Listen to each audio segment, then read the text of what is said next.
Hello lovely people, and welcome back to this week's new video. Welcome to my first reading vlog of 2024. I'm really excited about this one because I read 3 very popular books. Obviously with this video concept I would have loved to have been one of the people that reads all of the nominated books, but alas I could not commit that hard, and so I decided to read the top 3 books that I was most interested in reading off of the books that were nominated on the Goodreads Choice Awards. I chose the winner, Bright Young Women. None of this is true by Jewell, and lastly I borrowed from the library Stacy Willingham's All the Dangerous Things. This video starts at the end of last year, so if you've seen any of my most recent videos you'll know my thoughts on one of the books loosely, but if you're here for the full fleshed out real-time thoughts you've come to the right vlog. So follow along to about a week ago to see my thoughts on these 3 books that were nominated on the Goodreads Choice Awards. I think this is honestly the best vlog that I've done in terms of like the books because of how much fun it was, and I hope you enjoy. My hair's a disgusting mess, don't talk to me about it. Getting washed tomorrow, but I'm about 1/3 of the way through All the Dangerous Things and I'm really enjoying it. It's really good. There's been a few like,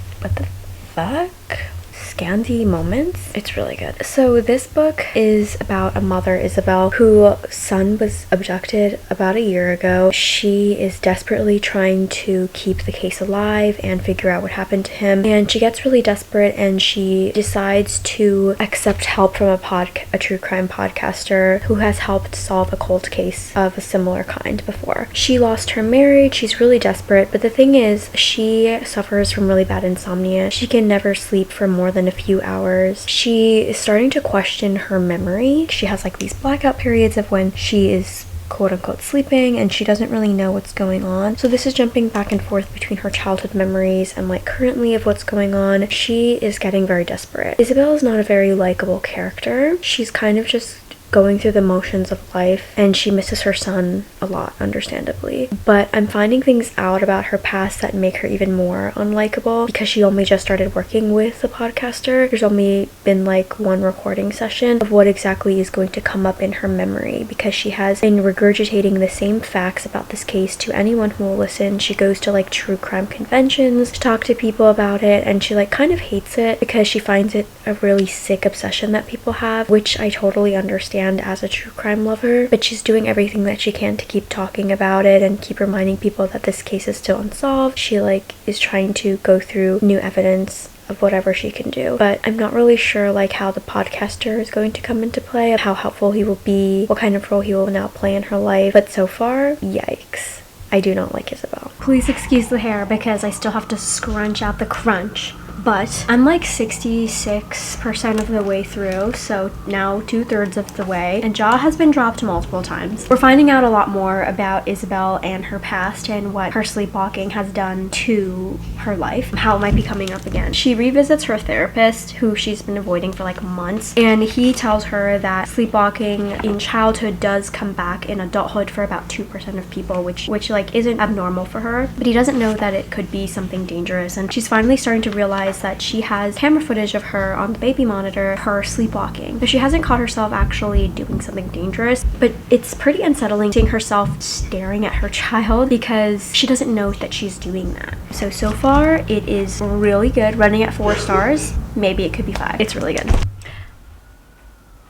I just finished reading All the Dangerous Things by Stacy Willingham. It's definitely 4 stars. I'm not quite sure, but I feel like I kind of want to give it 5 stars. It feels really good because it's my last book of 2023, and I read her other book, her debut novel, Flicker in the Dark, and I think I gave that like 4 stars. She does have a new book coming out next year that I'm definitely going to be like keeping an eye on. I think that can help to determine whether or not Stacy Willingham is going to be an author that I definitely will be keeping up with. But yeah, I think I'm giving it 5 stars. I feel like it was running at 4 a lot of the times, and it was really good, and I kind of liked that the main character is not really a likable person also, and you're like questioning her reality. The last 100 pages were like totally intense. My jaw was dropping so many times. It was all just so crazy. I really enjoyed this. What a ride. I feel like this book was totally a book that I could just read in one sitting. I read a huge chunk of it on the train the other day, and I ended up skipping a day to read something else, but wow, it's such a roller coaster. I kind of like that you don't really know for sure what's really going on and who the suspect is, but I truly enjoyed this, and I'm so excited to say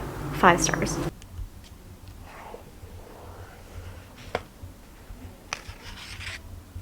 Again, I need to scrunch out the crunch so my hair looks wild. I air dry. Anyway, I am reading Lisa Jewell's None of This Is True. I started this on January 1st. It was my first book of the year. I didn't read quite as much as I would have liked. I escaped to my sister's room to do this because Coda is watching a recipe video on YouTube to make for dinner tonight, and I'm seeing an arc of a book that I wanted to read this year. I need to ask my sister about it. Okay, but I'm reading None of This Is True, right? Lisa Jewell's. It was my August pick of book of the month, and clearly I'm behind, but this is really good. I'm now about 70% of the way through. I am flying through it. I've done so much reading today because it is wild. First, I couldn't stop reading because of like how sick it was, but it was like the kind where you're just nosy about people's lives and you want to know what's going on. Alex Summer is a podcast host, and she's celebrating her birthday at a restaurant with a bunch of her friends, and there she bumps into Josie Fair, and turns out they have the same birthday. They're the same exact age. They were born in the same hospital. And so Josie suggests to Alex that they start a podcast surrounding her life and what could have been done to like change the course of her life, or why these big events in her life have changed the course of her life. Alex is a little hesitant, but she agrees. She wants to see what's going to come of it. So they start recording. The more that they talk and the more that Alex is getting to know Josie and her life, she's realizing how disturbing it is. She really tries to like infiltrate her way into Alex's life, and as soon as Alex gets rid of her, she just suddenly disappears and leaves like a whole mess of things. And now Alex is realizing that she might be in danger, her family might be in danger, and she has to figure out what the fuck is going on. And it is so unsettling what is going on. Now I'm in like part 3. I'm 280 pages in. We're also getting snippets into Alex's podcast that later becomes a, I believe, specifically Netflix documentary. It is so wild. I feel like it's something that I could totally watch. It's turning into kind of like a true crime thing, and it's so disturbing. That's like my main word for this whole story. Josie herself, she is such an odd little being, and yet the more that you get to know her, you feel like so sorry for her. And in some ways, Josie is obviously a victim in her life, and you just feel bad for her because it feels like she has no control of her life, and that so many things were done to her, happened to her, that she was unable to change. And now it's like, oh, is it too late? Can she do something about it? Can you take control? But then it becomes like, oh, or maybe you were in control now, or like you finally did get control and now it's just weird and gross, and she's still like so fucked in the head. And oh my god, insane. Crazy. Y'all, I filmed 2 videos today, only to realize later that my mic was not plugged in. So this is my re-filming setup, because I also did not get my final thoughts because my mic was not working as well. So yesterday I finished None of This Is True by Lisa Jewell. I'm also like just now seeing the parallels of the podcaster in this and All the Dangerous Things. Like, I don't know why I didn't see that, but I do like that format because I do like to consume true crime podcasts. It's just funny that they both ended up being books for this video, but also books that were chosen as Goodreads Choice nominees. People like true crime podcasts, I'm telling you. If you have recommendations, let me know. I would like to consume some new ones. I so enjoyed this. I read this in 2 days. I read quite little the first day, and I read like the last almost 300 pages of this yesterday because I could not put this down. I knew that I wanted to finish the rest of it all in one go because it is just such a gripping page turner, and I loved it. This is 5 stars. Thank you so much. I was almost afraid to give this 5 stars because it's my first book of the year, but it feels really amazing, and I feel like it sets a good tone for the rest of the year. I really liked that the characters were not quite likable, and then that I felt so sure in who I wanted to put my trust into in this, and then the ending really just fucked me over. I did see some Goodreads reviews saying that they didn't like the review, but the ending, but I think that the ending was so fabulously done because it made me question everything. And then it had me flipping back to read the last little bit, and then I just was like in my thoughts, and then I felt like I wanted to reread the whole thing again to catch more details to see if I actually was believing the right person. Good job. That is an amazing job on Lisa Jewell's part. I think this might be one of my favorite books by her. I saw her list. I didn't realize just how many that she had, and I haven't actually read many of them, but I gotta say, this is fucking spectacular. And she said that she was surprised at herself of how quickly she read this book, but she said she's never written a book so quickly, and this was fucking phenomenal. And now I know. I watched like so many vlogs over the summer of people reading this book and talking about it, and I get it. I get it. I don't want to put too many like high hopes on the last book for this, but I would like for it to be 5 stars. But I'm gonna go into it with like 0 expectations because I haven't seen too many people reading it actually, or their thoughts. I don't think my sister does ratings too much, but she did say that she liked it, so I have good feeling. Hello, I filmed a video today, feeling productive. I got a haircut today.